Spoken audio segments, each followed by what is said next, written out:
ರೈತನ ತೋಟಕ್ಕೆ ನುಗ್ಗಿದ ಕಿಡಿಗೇಡಿಗಳು ಸಂಪೂರ್ಣ ಅಡಿಕೆ ತೋಟವನ್ನೇ ಕಡಿದು ಹಾಕಿರುವ ಘಟನೆ ಶಿವಮೊಗ್ಗ ಜಿಲ್ಲೆ ಆಯನೂರು ಸಮೀಪದ ಚನ್ನಹಳ್ಳಿ ಗ್ರಾಮದಲ್ಲಿ ನಡೆದಿದೆ.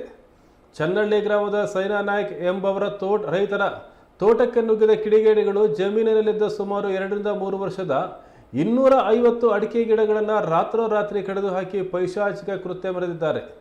ಚನ್ನಹಳ್ಳಿ ಗ್ರಾಮದ ಸರ್ವೆ ನಂಬರ್ 19ರಲ್ಲಿ 1 ಎಕರೆ 19 ಗುಂಟೆ ಜಮೀನು ಸೈನಾ ನಾಯ್ಕ್ ಎಂಬುವರಿಗೆ ಸೇರಿದ್ದು. ಮಗ ಮತ್ತು ದೊಡ್ಡಪ್ಪ ಅನಂತ್ ನಾಯ್ಕ್ ಅವರು ತೋಟಕ್ಕೆ ಪ್ರತಿದಿನದಂತೆ ನೀರು ಬಿಟ್ಟು ಬಂದಿದ್ದಾರೆ.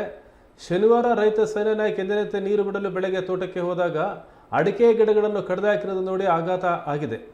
ಸದ್ಯ ಈ ಪೈಕಿ ರೈತ ಸೈನಾ ನಾಯ್ಕ್ ಅವರು ಕುಂಸಿ ಪೊಲೀಸ್ ಠಾಣೆಗೆ ದೂರು ನೀಡಿದ್ದು ಪೊಲೀಸರು ಆರೋಪಿಗಳ ಪತ್ತೆಗೆ ಬಲೆ ಬೀಸಿದ್ದಾರೆ.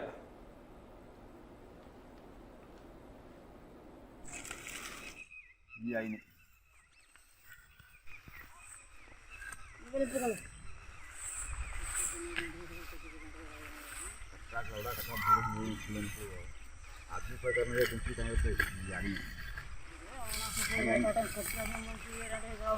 गाड़ी लग रहा आदमी की आदमी फेस टू फेस आना बहुत दिन मकड़ो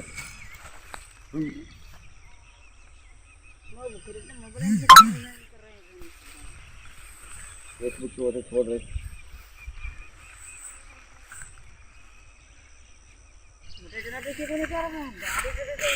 सारी काट लेंगे ना ಇದ್ದೇಗಿತ್ತಣ್ಣ ಕೋಟಾರ ಗಾವಿ